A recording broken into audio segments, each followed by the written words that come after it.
Fala pessoal, eu sou Luiz Felipe Carneiro, canal Alta Fidelidade. Hoje, segunda-feira, dia de Top 5, dia 24 de agosto.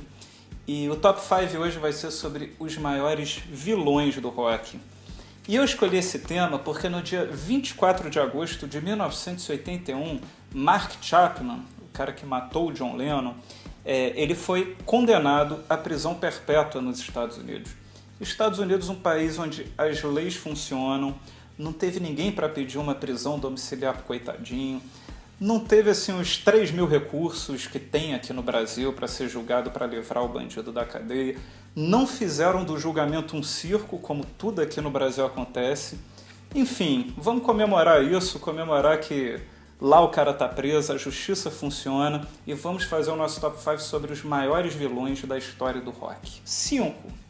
E já que começamos falando do Mark Chapman, ele é o nosso quinto colocado aqui dos vilões do rock. O cara que matou John Lennon, 4 tiros nas costas, um de frente, logo depois do John Lennon autografar o LP Double Fantasy do Mark Chapman, que outro dia eu estava até lendo, parece que vale uma fortuna, porque tem até dedicatório pro cara.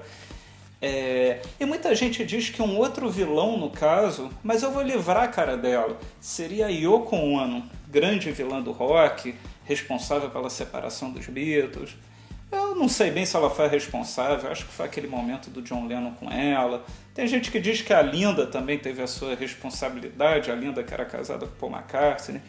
Mas eu acho que o Mark Chapman realmente é um grande vilão, porque com ele é aquilo, né? O sonho acabou, os Beatles poderiam se reunir depois, o John Lennon poderia ter gravado muito disco solo, poderia estar fazendo turnês hoje como o Paul McCartney faz, mas eu acho que o Mark Chapman realmente é um grande vilão.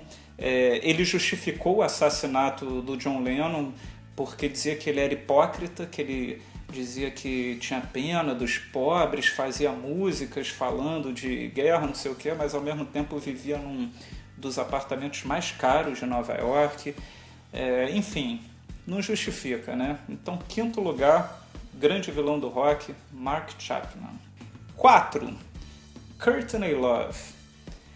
Até hoje as pessoas discutem, o Kurt Cobain se suicidou ou teria sido um homicídio orquestrado pela Courtney Love.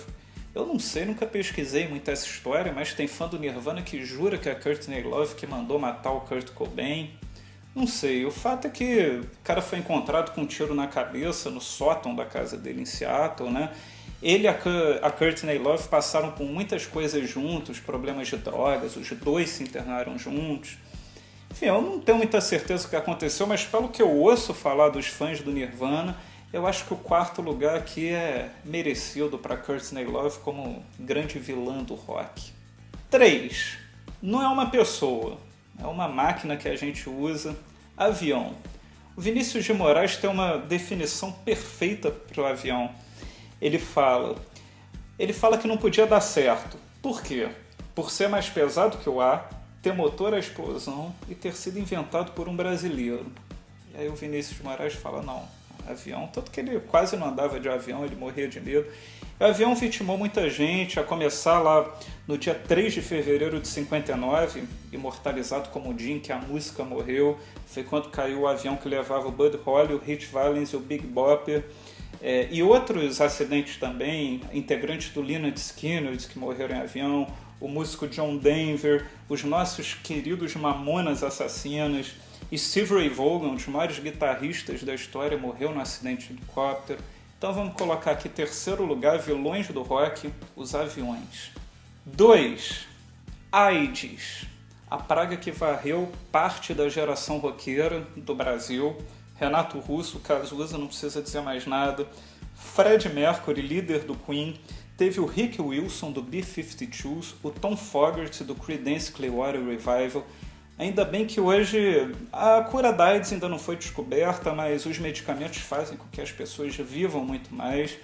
Tivesse o Fred Mercury, o Cazuza e o Renato AIDS um pouquinho depois, certamente eles estariam vivendo aí, dando shows, gravando discos, falando da situação do Brasil. Cazuza e Renato fazem muita falta nesse sentido. Enfim, nosso segundo lugar aqui, vilões do rock, a AIDS. 1. Drogas e álcool.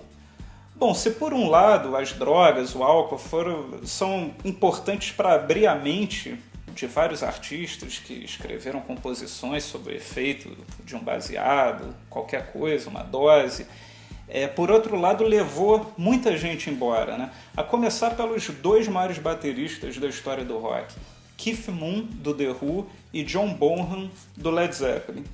O Keith Moon tomou 32 comprimidos de calmante. Nesse caso, a gente inclui também medicamentos calmantes como droga em excesso, né? E o John Bonham, ele preferiu se despedir bebendo cerca de 40 doses de vodka. Essa mistura explosiva de cocaína, heroína, álcool, comprimidos, também vitimou muita gente. Jimi Hendrix, Jim Morrison, Amy Winehouse, Whitney Houston, Bon Scott, vocalista do AC/DC, Elvis Presley, Janis Joplin, Sid Vicious, enfim, muita gente. Não dá pra negar. Drogas, álcool, comprimidos, os maiores vilões da história do rock. Bom, pessoal, é isso. Esse foi o nosso Top 5, os maiores vilões do rock. E eu queria saber de você, desses que eu falei, ou então algum outro que vocês se lembrem, para você qual é o grande vilão do rock. Coloque aqui nos comentários e amanhã a gente está de volta com mais um vídeo aqui no canal Alta Fidelidade. Tchau!